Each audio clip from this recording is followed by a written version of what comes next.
Hello बच्चों, आज हम बीए सेकेंड ईयर शिक्षा विषय के दूसरे यूनिट के बारे में अध्ययन करेंगे। ये शिक्षा का जो पेपर होता है आपका, उसमें दूसरी यूनिट है बालक चिंतन एवं अधिगम। यानी कि एक बच्चा सोचता कैसे है। चिंतन का मतलब सोचना होता है। तो बालक सोचता कैसे है और वो अधिगम कैसे करता है, यानी कि वो सीखता कैसे है। चिंतन मतलब सोचना, अधिगम मतलब सीखना।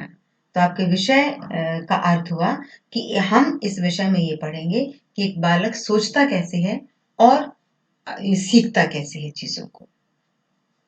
बालक के सोचने और सीखने की जो प्रक्रिया है उसे हम संज्ञान सूचना प्रक्रिया के नाम से जानते हैं। तो संज्ञान का अर्थ समझेंगे हम। संज्ञान का अर्थ है किसी भी प्रत्यय को, किसी भी वस्तु को जानने या ज्ञान प्राप्त करने की क्रिया को हम संज्ञान कहते हैं। इसके लिए हम ध्यान, चिंतन, स्मरण व तर्क आदि क्रियाओं का प्रयोग करते हैं। तो ध्यान करना, चिंतन करना, स्मरण यानी कि याद करना और तर्क संज्ञानात्मक क्रियाएं कहलाती हैं। तो जो सूचना प्रक्रियाकरण है वो मुख्य रूप से आपको यही बताती है प्रक्रिया कि किस तरीके से हम चीजों को देखते हैं, समझते हैं और उन्हें याद कर लेते हैं अपने जीवन की जरूरतों को पूरा करने के लिए। इसमें कुल 4 स्टेप आते हैं। संज्ञान सूचना प्रक्रियाकरण में कुल 4 स्टेप आते हैं। पहला है वातावरण से आंकड़े पाना, यानी कि आप अपने वातावरण में चीजों को देखते हो, सुनते हो, महसूस करते हो। तो जिनसे भी आप महसूस करते हो, जिनको आप देखते हो, सुनते हो, वहां से दूसरे स्टेप में हम आंकड़ों की व्यवस्था करते हैं कि इनमें से जो हमारे वातावरण में आसपास चीजें बिखरी हुई हैं, हमारे जरूरत की चीजें कौन कौन सी हैं, इनको हम एक व्यवस्था में, एक क्रम में लेकर आते हैं। तीसरे स्टेप में उस जो हमने व्यवस्था की है सामान की, वस्तुओं की, आंकड़ों की, उसमें से जो हमारी जरूरत को पूरा करने वाला है प्राथमिकता के आधार पर कि कौन से तत्व से, कौन सी चीज से, कौन सी वस्तु से हमारी जरूरत जल्दी पूरी हो जाएगी और अच्छे से पूरी हो जाएगी, हम उन उपयोगी चीजों का अपने पास चयन कर लेते हैं और चौथे नंबर पर हम उनका व्यवहारिक रूप से अपने जीवन में उपयोग करने लगते हैं। तो ये है आपकी संज्ञान सूचना प्रक्रियाकरण। तो पहले में वातावरण से आंकड़े पाना, दूसरे में व्यवस्था करना, तीसरे में उन उपयोगी आंकड़ों का चयन करना, वहां से उठा लेना उनको, और चौथे में उनका अपने जीवन की जरूरतों के हिसाब से इस्तेमाल करना। तो सूचना प्रक्रियाकरण के 2 सिद्धांत हैं जो आपके पाठ्यक्रम में दिए हुए हैं। पहला है आटकिंसन। आटकिंसन का जन्म आटकिंसन ने जो सिद्धांत है वो 1968 से 1971 में दिया था और उन्होंने इसके 3 चरण बताए। इंद्रियानुभूत पंजीकरण स्तर, अल्पकालिक स्मृति स्तर और दीर्घकालीन स्मृति स्तर। तो पहला है इंद्रियानुभूत पंजीकरण स्तर, यानी कि आप अपनी इंद्रियों से चीजों को जानते और समझते हो। इंद्रियां क्या है आपकी? आंख, नाक, कान, मुंह और आपकी स्किन, जिससे आप महसूस करते हो। तो जिन चीजों को आप देखते हो, सुनते हो या महसूस करते हो, वो आपकी अल्पकालिक स्मृति में बस जाती हैं। अल्पकालिक स्मृति मतलब आपकी शॉर्ट टर्म मेमोरी, आपको कुछ टाइम के लिए वो चीजें याद रहती हैं। अगले स्टेप में अगर वो चीजें जो आपकी अल्पकालीन स्मृति में आई हैं आपके जीवन में बार बार इस्तेमाल होने वाली हैं, आपकी जरूरतों को बार बार पूरा करती हैं, तो वो चीजें आपके दिमाग में स्थायी हो जाती हैं, यानी कि वो आपकी दीर्घकालीन स्मृति में चली जाती हैं। और दीर्घकालीन स्मृति का मतलब है लॉन्ग टर्म मेमोरी। तो पहले आप चीजों को अपनी इंद्रियों के माध्यम से, अपने सेंस ऑर्गन से देखते हो, समझते हो, महसूस करते हो, फिर वो चीजें आपकी अल्पकालीन स्मृति में आती हैं और उसके बाद वो आपकी दीर्घकालीन स्मृति में, यानी कि आपके व्यवहार में वो चीजें स्थायी बन जाती हैं, आपको वो चीजें याद रह जाती हैं, आप सीख जाते हो उनके बारे में। ऐसे ही ई स्मिथ ने एक मॉडल दिया था, उस मॉडल का नाम है चयनात्मक प्रतिक्रिया काल मॉडल। चयनात्मक प्रतिक्रिया काल मॉडल बिल्कुल पहले के संज्ञान सूचना प्रक्रियाकरण की तरह से है। उसमें भी 4 स्टेप हैं। पूर्वक्रमण। पूर्वक्रमण का मतलब है वातावरण से आंकड़ों को इकट्ठा करना। वर्गीकरण, यानी कि वो जो आंकड़े आपने इतने सारे देखे हैं, समझे हैं, सुने हैं, सब तो आपकी जरूरत के नहीं है। जो आपके जरूरत के हैं उनको आप एक वर्गीकरण उनके अलग अलग वर्ग बना लेंगे।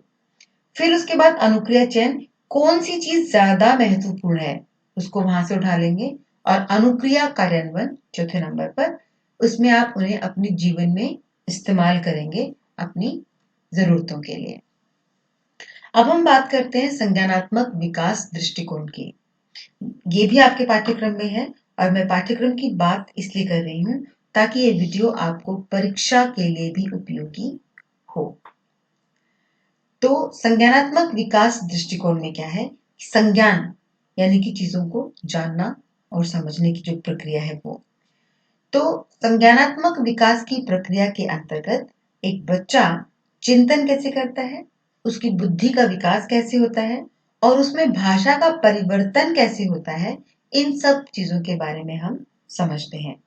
संज्ञानात्मक विकास को बेहतर समझने के लिए हम निम्नलिखित दो विद्वानों के द्वारा दिए गए सिद्धांतों का अध्ययन करेंगे, जीन पियाजे और लिव सिमनोविच वाइगोत्स्की। दोनों ही विद्वान आपके पाठ्यक्रम में भी शामिल हैं। तो जीन पियाजे का जन्म 1896 में हुआ और उनकी मृत्यु 1980 में हुई। वाइगोत्स्की का जन्म 1896 में हुआ और उनकी मृत्यु 1934 में हुई। तब आप यहाँ पर ध्यान से देखिए कि दोनों का ही जन्म 1896 में हुआ है। इसका मतलब दोनों ही विद्वान जो हैं वो समकालीन हैं, लेकिन उन्होंने बच्चों के जो समझने की प्रक्रिया है कि बच्चे कैसे सोचते हैं, कैसे चीजों को सीखते हैं, उनके बारे में दो अलग अलग तरह के सिद्धांत दिए हैं। तो आइए देखते हैं, पहले हम जीन पियाजे के बारे में अध्ययन करेंगे। जीन पियाजे के मॉडल का नाम है संरक्षण का गत्यात्मक मॉडल, यानी कि मूवमेंट। गत्यात्मक का मतलब होता है मूवमेंट, यानी कि एक स्टेप फिर दूसरा स्टेप फिर तीसरा स्टेप, आप इस तरीके से मूवमेंट करते हुए चलेंगे।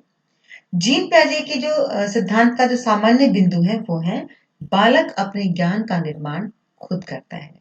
और ये चारों बिंदु आपको याद कर लेने चाहिए ताकि आप जीन पियाजे की जो सिद्धांत है उसको बेहतर तरीके से समझ पाओ। तो पहला बिंदु है बालक अपने ज्ञान का निर्माण खुद करता है। नंबर 2, बालक अपनी खुद की क्रियाओं द्वारा अपना बौद्धिक विकास करता है। आप समझ रहे हैं, ज्ञान का निर्माण खुद तभी करेगा जब वो अपनी ही खुद के द्वारा की गई क्रियाओं को अपने ऑब्जर्वेशन में लेगा, यानी कि खुद काम करेगा और खुद उसके ज्ञान का निर्माण होगा, उसे किसी थर्ड पर्सन की जरूरत नहीं है। तीसरा बिंदु है बालक अपने द्वारा ग्रहण की गई सूचनाओं को निरंतर व्यवस्थित करता है और उनका समायोजन करता है, उसको एडजस्टमेंट करता रहता है। उसकी खुद काम करता है, खुद अपने ज्ञान का निर्माण करता है। और कैसे निर्माण होता है कि जो भी वो समझता है, जो भी सूचनाएं उसको मिलती हैं, सूचनाओं को देखता है, सूचनाओं को महसूस करता है, उनकी वो एक व्यवस्था बना लेता है, उनको एडजस्टमेंट कर लेता है अपने साथ। और नंबर 4, बालक वातावरण के साथ अंतःक्रिया करते हुए सीखता है, यानी कि बच्चे को जो सूचनाएं मिलती हैं वो उसके वातावरण से मिलती हैं।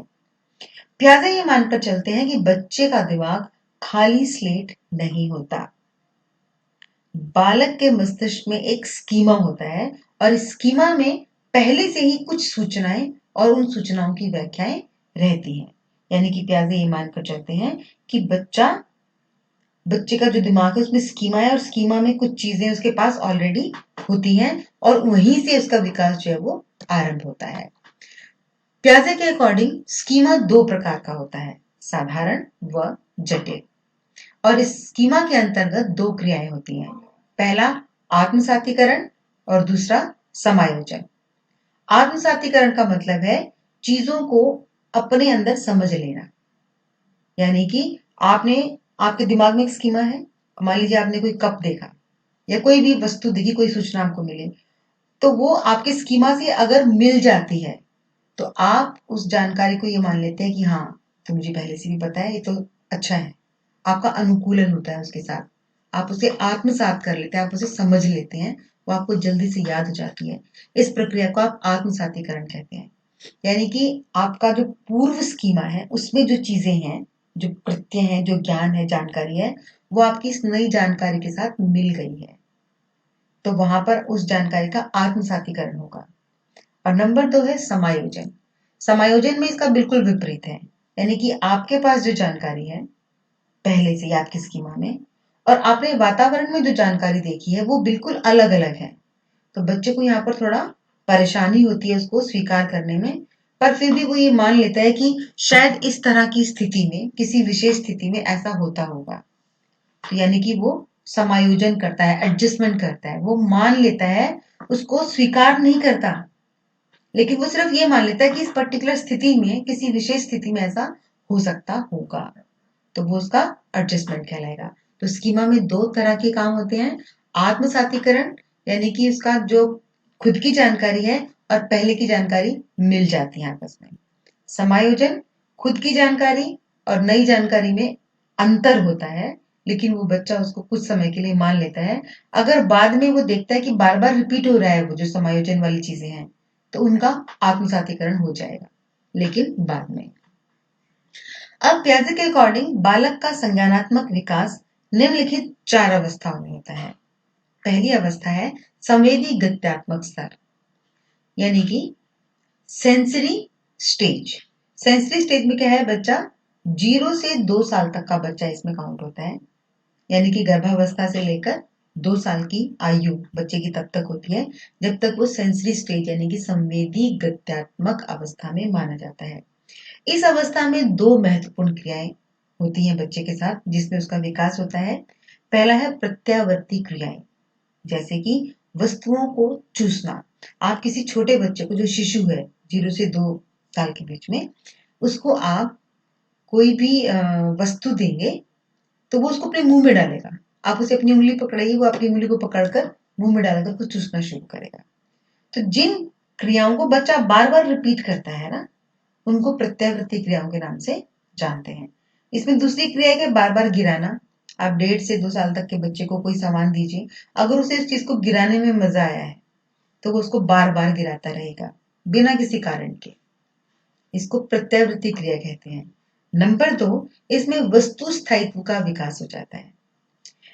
जब बच्चा 7-8 महीने का होता है तो अगर उसकी माँ उसके पास से गुजरती है तो वो अपनी माँ को देखकर रोने लगता है। उसे शायद ऐसा महसूस होता है कि माँ जो है वो चली गई उसको छोड़कर। लेकिन यही बच्चा जब 1.5 साल के आसपास, 15 महीने 16 महीने के आसपास का होता है, तब उसमें ये वस्तु स्थायित्व का विकास हो जाता है कि माँ अगर इधर उधर घूम रही है, या जैसे मान लीजिए घर से बाहर चले गई है कूड़ा डालने के लिए, तो बच्चे को ये एहसास है कि वो सिर्फ कुछ वक्त के लिए गई हैं, अभी वापस लौट कर आ जाएंगी। यानी कि बच्चे में ऑब्जेक्ट परमानेंस का कॉन्सेप्ट आ जाता है, जिसे हम वस्तु स्थायित्व के नाम से जानते हैं। प्याजे की दूसरी अवस्था है पूर्व संक्रियात्मक अवस्था, यानी कि प्री ऑपरेशनल स्टेज। इसमें बच्चे की 2 साल की उम्र से लेकर 7 साल की उम्र तक के बच्चे शामिल होते हैं। इस प्री ऑपरेशनल स्टेज में, यानी कि पूर्व संक्रियात्मक स्तर में, बच्चा अपने मन में छवि बना लेता है चीजों की, यानी कि उसमें उसके दिमाग में कुछ मानसिक छवियां बनने लगती हैं। जैसे कि जो छोटे बच्चे होते हैं 2 से 7 साल तक के बीच में, वो ट्रेन बनाकर खेलते हैं। एक बच्चा दूसरे बच्चे का पीछे से कपड़ा या कंधा पकड़ता है और वो एक लंबी चेन बना लेते हैं और वो कहते हैं कि हमारी ट्रेन जा रही है, अब दिल्ली आ गई, अब कलकत्ता आ गया, अब मुंबई आ गया, इस टाइप से।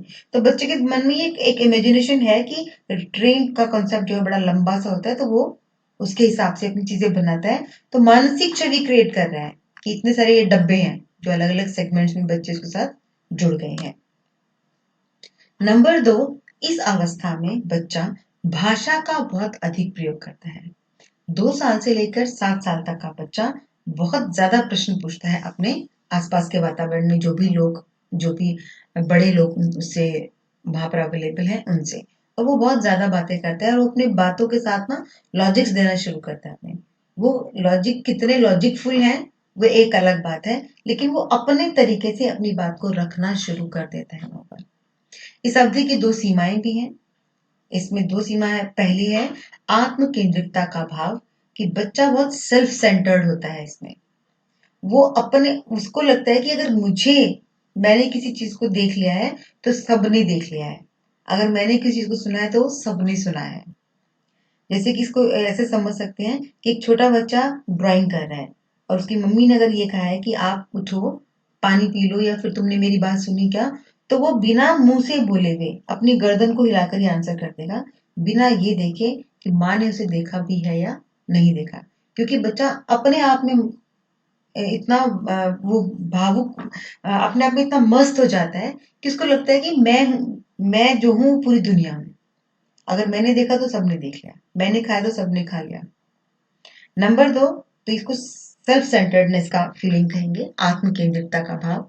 नंबर 2 है जीववाद का भाव, यानी कि इस उम्र का बच्चा हर वस्तु में जान समझता है, उसको लगता है कि सभी वस्तुएं जीवित होती हैं। और इसका सबसे बढ़िया एग्जाम्पल ये है कि जब छोटा बच्चा 2 से 7 साल के बीच में, ज्यादा से ज्यादा मतलब 5 साल का बच्चा भी ऐसा होता है कि उसको कुछ दरवाजे से चोट लग गई है या फर्श पर वो गिर गया है, और बड़े लोग उसको जाकर कहेंगे कि अच्छा फर्श ने तुम्हें मार दिया, लाओ मैं फर्श की पिटाई कर देता हूँ या कर देती हूँ, तो आप फर्श को 2 थप्पड़ मार दीजिए। बच्चा जो है वो खुश महसूस करता है, उसे लगता है कि हाँ फर्श की पिटाई हो गई, यानी कि उसे लगता है कि हर वस्तु में जान होती है, वो सबसे बातें करता है। चूंकि भाषा का अधिक प्रयोग भी है, तो वो अपनी गुड़िया से बहुत बातें करेगा, अपना कोई भी जो उसका टॉय है उसके साथ वो ऐसे बातें करेगा जैसे कि वो एक जिंदा चीज है। नंबर 3, मूर्त संक्रियात्मक स्तर, यानी कि कॉन्क्रीट स्टेज। इसमें 7 साल से 12 साल तक के बच्चे शामिल होते हैं, और इस अवस्था में बच्चे में तार्किक शक्ति का विकास हो जाता है। बच्चा अपनी हर बात के लिए तर्क देना शुरू कर देता है, और वो ये भी मानता है इसमें कि उसका तर्क बिल्कुल सही है। और 7 साल से 12 साल तक के बच्चे को अगर आप तर्क के आधार पर कोई बात समझाएंगे तो वो बहुत जल्दी आपकी बातों से कन्विंस होगा, अगर वो तर्क उसके साथ आत्मसातीकरण उसका हो जाता है, अगर वो तर्क उसकी सोच से मिलता जुलता है तो। नंबर 2, इसमें मूर्त स्थितियों में समस्या समाधान की योग्यता का विकास होता है। इसका मतलब यह है कि बच्चा जो है वो कॉन्क्रीट प्रॉब्लम्स जो होते हैं उनका सोल्यूशन करने लगता है। यानी कि आप अगर किसी 7 से 12 साल तक के बच्चों को आप ये कोई अमूर्त समस्या दोगे कि आप सोच कर बताओ कि पेड़ पर 200 आम है और 75 खराब हो गए तो बाकी कितने सही बचे, बच्चा आपको ये आंसर नहीं दे पाएगा। लेकिन अगर आप उसको ये कॉन्क्रीट एग्जाम्पल देंगे कि ये 50 मैंगोज रखे हैं, इन 50 मैंगो में से 35 मैंगोज जो है वो बहुत बढ़िया है और 15 मैंगो अच्छे नहीं है, मतलब कितने, सॉरी, कि 35 मैंगो बहुत अच्छे हैं तो कितने अच्छे नहीं हैं, तो वो काउंट करके वो बता देगा। तो बच्चा जो है वो मूर्त स्थिति से समस्या का समाधान करता है। या आप उसे जमा घटा के सवाल देंगे, इकाई वाले सवाल देंगे, तो अगर लिख कर देंगे तो वो हल कर पाएगा, मौखिक रूप से बोलेंगे तो उसे समस्या हो सकती है। नंबर 3, इसमें बच्चे के मानसिकता के स्तर पर संरक्षण, संबंध और वर्गीकरण का विकास भी हो जाता है। यानी कि बच्चा वस्तुओं के संबंध को समझने लगता है। जो 2 से 7 साल तक का बच्चा है, अगर वस्तुओं के संबंध की बात करूं तो आप वो लंबी जो बर्तन होगा उसमें मानेंगे कि उसमें ज्यादा सामान आएगा, और जो चौड़ाई में ज्यादा होते हैं ऊंचाई में कम, उन्हें लगता है कि उसमें सामान कम होगा। लेकिन जो 7 साल से 12 साल तक का बच्चा है वो आपको ये एग्जाम्पल देना शुरू करेगा कि नहीं ऐसा नहीं है। अगर 1 किलो दूध को एक लंबी बोतल में रखा जाए और 1 किलो दूध को ही एक चौड़े बर्तन में रखा जाए, तो बच्चे को 1 किलो का कॉन्सेप्ट क्लियर है कि दोनों में 1 किलो है, तो वो दूध समान होगा। वो ऐसा नहीं कहेगा कि इसमें लंबा और उसमें कम है, लंबे में ज्यादा है और चौड़े में कम है, क्योंकि उसमें संरक्षण और संबंध जैसे कंसेप्ट का विकास जो है वो हो जाता है, क्योंकि वो लॉजिकल सोचने लगता है। नंबर 4 है औपचारिक संक्रियात्मक, यानी कि फॉर्मल ऑपरेशन। इसमें 12 साल की उम्र से लेकर तब तक की उम्र तक बचा रहता है जिसमें परिपक्वता प्राप्त नहीं कर लेता। इस अवस्था में अमूर्त चिंतन, बच्चा जो है वो एब्स्ट्रैक्ट थिंकिंग करने लगता है। अब आपको उसके सामने चीजें रखने की जरूरत नहीं पड़ती, वो सोच सकता है, वो सोच लेता है कि हाँ अगर ऐसा है तो ऐसा। यानी कि अगर आप मौखिक प्रश्न पूछते हैं बच्चे से तो वो ज्यादा तार्किक आंसर उनके दे पाता है। उसके जो नॉलेज है बच्चे की वो बहुत ज्यादा सिस्टमेटिक हो जाती है। इस अवस्था में वो चीजों को क्रम से लगाना शुरू कर देता है, उसके ज्ञान में उस लचीलापन आ जाता है, उसकी स्वीकार्यता बढ़ जाती है। लचीलापन ये कि उसको पहले से कुछ पता है, कुछ नई जानकारियां मिली हैं, तो अब वो उन नई जानकारियों को लेकर वो परेशानी महसूस नहीं करता, बल्कि उसको एडजस्टमेंट में कम समय लगता है। वो चीजों को एक्सेप्ट करना शुरू कर लेता है और उसमें टाइम भी कम लगता है, उसको परेशानी भी कम होती है। तो इस प्रकार से जो प्याजे है उसने 4 अवस्थाओं की बात की, जिसके माध्यम से उसने कहा कि बच्चा कैसे सोचना शुरू करता है और कैसे सीख जाता है। अब हम देखते हैं वाइगोत्स्की। वाइगोत्स्की, जैसे कि हमने पहले भी कहा, 1896 से 1934 तक उनका जीवन था। वाइगोत्स्की के जो सिद्धांत है उसका नाम है संज्ञानात्मक विकास उपागम, जो कि एक प्रगतिशील मॉडल है। प्याजे ने मॉडल दिया था गत्यात्मक, यानी कि मूवमेंट वाला, आप एक स्टेज से दूसरी स्टेज में जाते जाते हैं। लेकिन वाइगोत्स्की इसके बिल्कुल विपरीत बात करते हैं। वो कहते हैं कि प्रगतिशील मॉडल है, जिसमें आप स्टेजेस में नहीं घूमते, बल्कि आपका कंसेप्चुअल लेवल पर विकास होता है। हॉरिजॉन्टल विकास आप उसको कहते हैं, क्षैतिजिक विकास की आपके आसपास सभी प्रत्यय हैं और उन सब चीजों को देखते हुए आपका विकास होता जाता है। आपका मतलब बच्चे का विकास। इस मॉडल के अनुसार बालक के संज्ञानात्मक विकास में समाज एवं संस्कृति के मध्य संवाद सर्वाधिक महत्वपूर्ण कारण है। यानी कि बच्चा समाज में सीखता है और समाज में संस्कृति के माध्यम से सीखता है। और संस्कृति क्या है? हमारे मूल्य, हमारे चिंतन, विश्वास, आस्थाएं, व्यवहार, किस तरह के रीति रिवाजों का, नियमों का पालन किया जाता है, उन सब का सामूहिक रूप जो है वो हमारी संस्कृति होती है। वाइगोत्स्की के अनुसार भी बालक अपने ज्ञान का निर्माण स्वयं करता है और प्याजे के अनुसार भी बालक अपने ज्ञान का निर्माण स्वयं करता है। तो आप देखेंगे कि वाइगोत्स्की चेंज कहां पर होते हैं। वाइगोत्स्की का महत्वपूर्ण बिंदु है हमारे स्वयं का विकास दूसरों के माध्यम से होता है। अब वाइगोत्स्की ने ये तो कहा कि बालक अपने ज्ञान का निर्माण स्वयं करता है, लेकिन वो स्वयं का निर्माण किसी की सहायता से करता है। और वो किसी कौन है? जो उसके वातावरण में, उसके घर परिवार में, उसके समाज में रहने वाले लोग हैं, जिनको उससे बालक से ज्यादा जानकारियां होती हैं। बच्चा उनसे भाषा के माध्यम से संवाद स्थापित करता है और उन संस्कृतियों को सीखता है, उस समाज के माध्यम से सीखता है।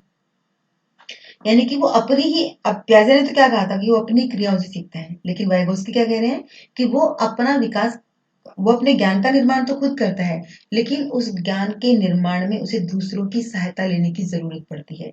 यानी कि बच्चा अपने स्वयं का विकास दूसरों के माध्यम से करता है, दूसरों की सहायता से करता है। दूसरा पॉइंट है इसका, संभावित विकास का क्षेत्र। संभावित विकास के क्षेत्र में वाइगोत्स्की कहते हैं कि बच्चा जितना जानता है और बच्चा जितना जान सकता है, इसके बीच में जो गैप है वो बच्चे के विकास का क्षेत्र है। और किसी भी बच्चे का उतना विकास होगा ही होगा या फिर हो सकता है। इस कॉन्सेप्ट को हम जानेंगे, संभावित विकास का क्षेत्र। टेक्निकल टर्म है, आप समझिए कि बच्चा जो जानता है और बच्चा जो जान सकता है, उसके बीच में जो गैप है वही बालक का लर्निंग एरिया है। उसी में बच्चा अपना सीखेगा चीजों को और अपना विकास करेगा। ढांचा निर्माण। ढांचा निर्माण के अंतर्गत बच्चे के सामने कुछ इस तरह के प्रत्यय आ सकते हैं, कोई ऐसी स्थिति आ सकती है जो बहुत जटिल है। तो ऐसी जटिल स्थितियों को समझने के लिए बच्चे को बार बार इंस्ट्रक्शंस की जरूरत पड़ती है। अगर कोई चीज उसको समझ नहीं आ रही है तो जो टीचर है या फिर उसके पेरेंट्स हैं या फिर उसके आसपास जो भी बड़े लोग हैं जिसको समझा सकते हैं, वो बार बार रिपीट करेंगे चीजों को, उसे बार बार बताएंगे कि इसको ऐसे करो ऐसे करो, तो वो बच्चा सीखेगा, उसको सीखने में सहायता मिलेगी। अगर वो कंसेप्ट इजी है तो बच्चा उसे एक बार के निर्देशन में भी सीख सकता है। तो इस कंसेप्ट को हम वाइगोत्स्की के सिद्धांत में ढांचा निर्माण के अंतर्गत समझते हैं। और इसका अंतिम और महत्वपूर्ण बिंदु है भाषा और विचार। कि वाइगोत्स्की ने कहा कि भाषा बच्चे के विकास में, उसके सोचने में, उसके सीखने में बहुत महत्वपूर्ण भूमिका अदा करती है। और विचार, भाषा के माध्यम से ही वो अपने विचारों का आदान प्रदान करता है अपने से वयस्कों के साथ, जो उससे ज्यादा बड़े लोग हैं। और बड़े लोगों के विचारों को सुनकर ही, भाषा के माध्यम से ही सुनेगा, सुनकर, जानकर उसके चिंतन का, उसके सोचने की शक्ति का विकास होता है और उसी से वो सीखता भी तो एक दृष्टि में समझने का प्रयास करते हैं कि प्याजे और वाइगोत्स्की के सिद्धांतों की तुलना, इन दोनों में क्या अंतर है और क्या समानताएं हैं। तो प्याजे और वाइगोत्स्की की सबसे बड़ी समानता तो यही है कि दोनों ने माना कि बच्चा अपने ज्ञान का निर्माण खुद करता है। तो इसमें अंतर कहां पर आया कि जो प्याजे का बच्चा है वो अपने क्रियाएं खुद करके अपने ज्ञान का निर्माण करता है, जबकि वाइगोत्स्की के शब्दों में उस ज्ञान के निर्माण के लिए बच्चे को दूसरे लोगों की सहायता की जरूरत पड़ती है। तो पहला बिंदु है इसमें सामाजिक सांस्कृतिक संदर्भ का। प्याजे कहता है कि समाज और संस्कृति का बहुत कम योगदान होता है बच्चे के सीखने में, और वो शायद इसलिए कहते हैं क्योंकि प्याजे ने जो सिद्धांत अपना बनाया, आपको जानकर हैरानी होगी कि प्याजे ने कोई बहुत बड़े फील्ड में जाके ऑब्जर्वेशन नहीं किया। उसने अपने घर में ही अपने जो उनके खुद के बच्चे थे उन्हीं के कार्य व्यवहारों को, उन्हीं की क्रियाओं को, उन्हीं को ऑब्जर्व करके, लगातार उनका निरीक्षण करके अपना पूरा सिद्धांत दे दिया। तो प्याजे ने माना है कि सामाजिक सांस्कृतिक संदर्भ जरूरी तो है पर बहुत कम, बहुत ज्यादा नहीं। वाइगोत्स्की इसके ऑपोजिट कहते हैं। वाइगोत्स्की कहते हैं कि बच्चे के सीखने में, बच्चे के विकास में समाज और संस्कृति का योगदान बहुत महत्वपूर्ण है। नंबर 2, निर्मितवाद।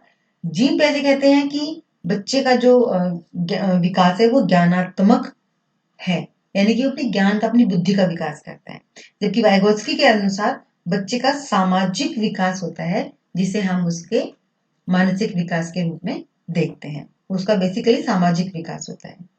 तीसरा पॉइंट है अवस्थाएं।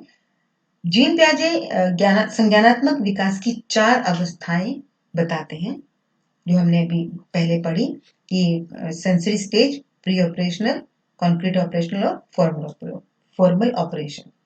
जबकि वाइगोत्स्की कहते हैं कि बच्चे का संज्ञानात्मक विकास ऐसी किन्हीं अवस्थाओं में नहीं होता, बल्कि वो सामान्य रूप से होता है। उसके आसपास चीजें बिखरी हुई होती हैं, वो विभिन्न प्रत्ययों के, वो वाइगोत्स्की जो है प्रत्यय बताते हैं। जैसे कि हमने प्रत्यय की बात की थी कि संभावित विकास का क्षेत्र, ढांचा निर्माण, भाषा और विचार, इस तरह से। तो वो कोई विकास की अवस्थाएं नहीं देते, प्रत्यय देते हैं वाइगोत्स्की। मुख्य प्रक्रियाएं क्या है दोनों के बीच में? जीन प्याजे ने कहा कि बच्चे के दिमाग में एक स्कीमा होता है, उस स्कीमा में वो चीजों को आत्मसात करता है, एक्सेप्ट कर लेता है, और जिनको वो एक्सेप्ट नहीं कर पाता, जिनको वो स्वीकार नहीं कर पाता, उनके साथ वो एडजस्ट कर लेता है, वो समायोजन कर लेता है। जबकि वाइगोत्स्की इसके ऑपोजिट जाते हैं। वाइगोत्स्की कहते हैं कि बच्चे की जो भाषा है वो उसका सांस्कृतिक औजार है जिसके माध्यम से वो अपना विकास करता है। और वाइगोत्स्की जो है वो ZPD यानी कि संभावित विकास का क्षेत्र, ZPD का मतलब संभावित विकास का क्षेत्र के बारे में बात करते हैं कि बच्चा कुछ तो जानता है और कुछ वो जान सकता है, उसके बीच में घूम घूम कर वो अपना विकास करता है। भाषा की भूमिका। जीन प्याजे कहते हैं कि बच्चे के संज्ञानात्मक विकास में भाषा की बहुत कम भूमिका है, यानी कि बच्चे से आप बात नहीं भी करोगे तो भी उसका विकास तो होगा ही। जबकि वाइगोत्स्की ये मानते हैं कि बच्चे के संज्ञानात्मक विकास में भाषा की भूमिका अत्यधिक महत्वपूर्ण है। नंबर 6, शिक्षा की भूमिका। जीन प्याजे ने चूंकि दूसरे लोगों का महत्व कम माना है बच्चे के संज्ञानात्मक विकास में, क्योंकि जीन प्याजे ने कहा बच्चा अपने ज्ञान का निर्माण खुद करता है, अपनी क्रियाओं से करता है, खुद वातावरण से इंटरेक्ट करता है, तो वो शिक्षा का या फिर शिक्षक का बहुत अधिक महत्व बच्चे के संज्ञानात्मक विकास में नहीं मानते हैं। इसके बिल्कुल उल्टा वाइगोत्स्की कहते हैं कि बच्चे के ज्ञानात्मक विकास में अध्यापक और शिक्षा का या जो भी बड़े लोग हैं उसके वातावरण में उनका बहुत महत्वपूर्ण भूमिका होती है उनकी, क्योंकि वो उन्हीं से तो संवाद स्थापित करके चीजों के बारे में सीखता है। नंबर 7, शिक्षा हेतु निहितार्थ। शिक्षक की सुविधा जो जीन प्याजे हैं वो टीचर को एक फैसिलिटेटर के रूप में देखते हैं, यानी कि टीचर जो है वो बच्चे को केवल सुविधाएं देता है, उसका एक हेल्पर की तरह, उसका सहायक है। जबकि वाइगोत्स्की कहते हैं कि वो केवल सहायक नहीं है बल्कि वो निर्देश भी देता है, बच्चे का मार्गदर्शन भी करता है, और इसी से बच्चा अपना बेहतर संज्ञानात्मक विकास कर पाता है। तो आई विश कि आपको ये जीन प्याजे और वाइगोत्स्की का सिद्धांत अच्छे से समझ आया होगा, और बच्चे का संज्ञानात्मक विकास कैसे होता है, यानी कि बच्चा कैसे सोचता है, और वो कैसे सीखता है, इस पर अब आपकी एक समझ बनी होगी। तो आप इस समझ को और